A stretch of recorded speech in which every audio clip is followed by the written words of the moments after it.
चलिए स्टार्ट करते हैं टोटल कैरिंग कॉस्ट के बारे में। देखिए कैरिंग कॉस्ट होती क्या है कि जब आपके पास रॉ मटेरियल की डिलीवरी आ गई उससे लेके जब तक वो आपका बेसिकली प्रोडक्शन प्रोसेस में नहीं चला जाता उस दौरान जितनी भी आपकी कॉस्टिंग आ रही है उसको हम क्या बोलते हैं, अपना कैरिंग कॉस्ट। अब द प्रॉब्लम इज कि ये हम किस तरीके से कंप्यूट करेंगे, बड़े ध्यान से आपको सारी बातें मेरे साथ समझनी है। देखिए जो भी आप ऑर्डर देते हैं उसको हम क्या बोलते हैं, ऑर्डर साइज। यस और नो। हमारी एक स्टैंडर्ड एजम्पशन है, क्या स्टैंडर्ड एजम्पशन है कि जो भी हम ऑर्डर देते हैं उसका हाफ स्टॉक हमेशा हमारे पास वेयर हाउस में रहता है।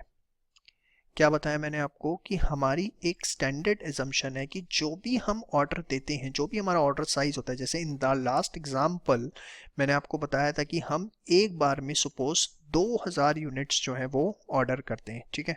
तो हमारी एक एजम्पशन है कि ऑन एन एवरेज हमारे पास जो एवरेज स्टॉक हमेशा अपने वेयर हाउस के अंदर रहता है that is half of order size. अब देखिए यहाँ पर आप ये सोच सकते हैं और आपके पास पूरा राइट है कि सर हाफ ही क्यों लिया, 1/4 क्यों नहीं लिया, 1/5 क्यों नहीं लिया, 2/3 क्यों नहीं लिया। आप एकदम सही सोच रहे हैं। तो देखिए जैसे आपके अकाउंटिंग स्टैंडर्ड्स होते हैं फाइनेंशियल अकाउंट्स के अंदर, वैसे ही आपके पास कॉस्ट अकाउंटिंग स्टैंडर्ड्स हैं, ठीक है। तो कॉस्ट अकाउंटिंग स्टैंडर्ड्स की जो एजम्पशंस है वही आपको फॉलो करनी पड़ेगी। और बेसिकली यहाँ पर हमारी एजम्पशन रहती है एवरेज स्टॉक को लेके और कि हाफ ऑफ ऑर्डर साइज आपको लेना है। और देखिए ये एजम्पशंस लेना इसलिए भी जरूरी है कि अगर हर कोई अपने तरीके से करना शुरू कर देगा तो अगेन एक सिमिलैरिटी जो है वो मेंटेन नहीं हो पाएगी और डिफरेंट ऑर्गेनाइजेशंस के कॉस्ट अकाउंटिंग डेटास को देखकर आप उसे कंपैरिजन नहीं कर पाएंगे। तो एक सिमिलैरिटी बनी रहे, एक हार्मोनी बनी रहे, इसलिए एक स्टैंडर्ड एजम्पशन डिफाइन की जाती है। और यहाँ पर हमारी स्टैंडर्ड एजम्पशन क्या है कि जो भी हम ऑर्डर करते हैं what ever is the order size, उसका हमेशा हाफ क्वांटिटी जो है वो वेयर हाउस में रहता है, that is called as average stock. तो इस एग्जाम्पल के अंदर जो हमारा एवरेज स्टॉक आएगा that is 1/2 of 2000, so comes out to be how much, 1000 units. समझ में आई बात? हमारा आ गया कि एवरेज स्टॉक कितना है। अब ये क्यों निकाला एवरेज स्टॉक, इसके पीछे पर्पस क्या था वो भी मैं आपको बताता हूं, बड़े ध्यान से सुनिएगा। इस एवरेज स्टॉक को अगर हम मल्टीप्लाई कर देते हैं किससे, इसको अगर हम मल्टीप्लाई कर देते हैं carrying cost per unit per annum से, तो हमारे पास क्या आ जाएगी, हमारे पास आ जाएगी टोटल कैरिंग कॉस्ट। अब ये क्या किया सर आपने, बड़े ध्यान से सुनिएगा। आपको एवरेज स्टॉक का कॉन्सेप्ट क्लियर है। एवरेज स्टॉक का कॉन्सेप्ट क्या है कि ऑन एन एवरेज हमारे गोडाउन में कितना स्टॉक हर समय रहता है उसको हमने क्या बोला, एवरेज स्टॉक।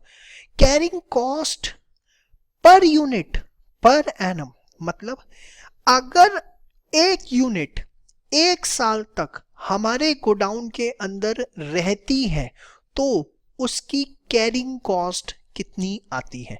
एवरेज स्टॉक क्या है कि ऑन एन एवरेज वो स्टॉक जो पूरे साल मेरे गोडाउन के अंदर रहेगा। यस और नो, मैं इस चीज को लिख देता हूं। देखिए quantity of stock that will be maintained in warehouse throughout the year, यही हमारा एवरेज स्टॉक।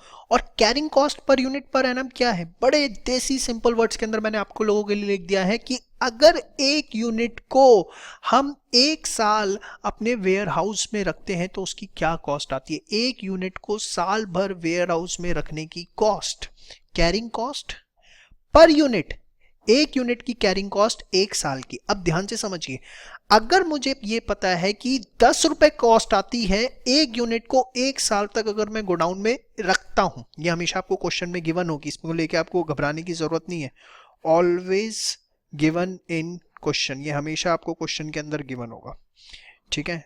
कुछ इसमें आपको सोचने की जरूरत नहीं पड़ने वाली। तो अगर मुझे ये पता है कि ऑन एन एवरेज मेरी 10 रुपए कॉस्ट आती है एक यूनिट को अगर मैं 1 साल तक अपने गोडाउन में रखता हूं और साल भर मेरे गोडाउन के अंदर 1000 यूनिट्स पड़े रहते हैं, तो मेरी टोटल कैरिंग कॉस्ट कितनी आएगी? मैं सिंपली दोनों को मल्टीप्लाई कर दूं।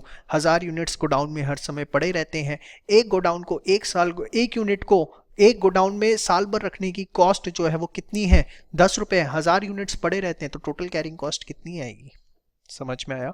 तो सपोज इसी क्वेश्चन के अंदर एज्यूम करते हैं, assume carrying cost per unit per annum, CCPUPA से मैं शॉर्ट फॉर्म में लिख रहा हूं, आप मत लिखिएगा, कि इज ₹10 पर यूनिट। ठीक है, ये आपको है गिवन। तो उस केस के अंदर जो हमारी यहां पर टोटल कैरिंग कॉस्ट आने वाली है वो बताओ कितनी आने वाली है? अरे बहुत सिंपल है निकम्मो, एवरेज स्टॉक क्या है? 1000 यूनिट्स, 10 रुपए ये है, तो हमारी टोटल कैरिंग कॉस्ट कितनी आ गई बताओ? वो आ गई कितनी? 10,000 रुपए। तो सबसे पहले purchase price is very simple to compute, जितना आपने खरीदा और जो आपने पे किया। ऑर्डरिंग कॉस्ट क्या है, कैसे निकलेगी टोटल ऑर्डरिंग कॉस्ट, वो सीख लिया। टोटल कैरिंग कॉस्ट सिंपल, जो भी हमारा ऑर्डर साइज है उसको लेके हमारी एक स्टैंडर्ड एजम्पशन है कि उसका हाफ हमेशा गोडाउन में रहता है। कम ज़्यादा हो सकता है, मैं मना नहीं करता इस चीज़ को, लेकिन हमें यहाँ पर क्वेश्चन करते हुए एजम्पशन लेनी है और हर जगह एजम्पशन ली जाती है, रीजन बिंग ताकि एक हार्मोनी बनी रहे, डिफरेंट कॉस्ट अकाउंटिंग डेटास को हम कंपेयर कर सकें। सेकंड, हमें एवरेज स्टॉक पता लग गया कि ऑन एन एवरेज साल भर गोडाउन में कितना माल पड़ा रहता है। अगर मैं उसको मल्टीप्लाई कर दूं किसके साथ?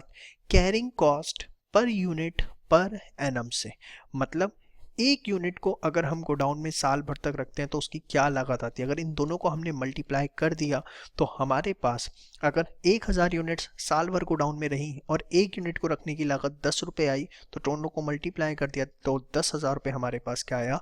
Total carrying cost. ठीक है, तो यहाँ पर आपके पास जो इंपॉर्टेंट फॉर्मूले हैं जो आपको इसमें ध्यान रखने हैं, सबसे पहले एवरेज स्टॉक क्या होता है? That is half of order size, ये याद रखना चाहिए। उसके बाद एवरेज स्टॉक को अगर हम मल्टीप्लाई कर दें carrying cost per unit per annum से, तो हमारे पास क्या आती है? Total carrying cost. ठीक है जी, ये आपके पास आपको ध्यान रखना है। अब इसी को ध्यान में रखते हुए थोड़ी सी एक दो बातें और करते हैं। पहले आप सारा यहाँ तक नोट डाउन कर लीजिए और सारी बातें बहुत अच्छे से अपने दिमाग में बिठा लीजिए।